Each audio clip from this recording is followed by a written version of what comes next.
ચારે તરફ લીલાછમ ઝાડ, પક્ષીઓનો કલરવ અને વેલાઓથી ઘેરાયેલ આ ઝૂંપડી, આહાહા, જોતા જ આંખોને ટાઢક વળી જાય એવું આ સ્થાન કોઈ ગાર્ડન નહીં પણ ભરૂચના છેવાડે આવેલ આંકલવા ગામની સરકારી શાળા છે.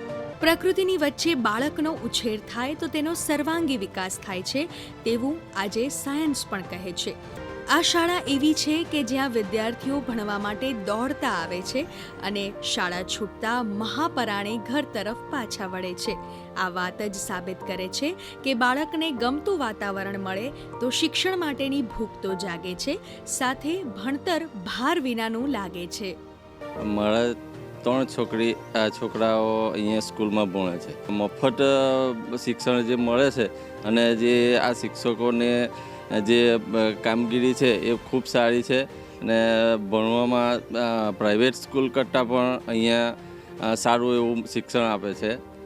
આ શાળાની અંદર સમગ્ર જે જમીન છે એ ખારવાળી જમીન છે. ખારવાળી જમીનમાં ગામના સહયોગથી, યુવાઓના સહયોગથી એક અનેરું પ્રકૃતિ સાથે શિક્ષણની થીમ સાથે એક નવતર પ્રયોગો અમારા દ્વારા કરવામાં આવ્યા છે. આ પ્રયોગોમાં ખાસ કરીને રેઇન વોટર હાર્વેસ્ટિંગ, વરસાદી પાણીના સંગ્રહ દ્વારા ખારા પાણીને કઈ રીતે રિચાર્જ કરવું એ પદ્ધતિ વિકસાવવામાં આવેલ છે.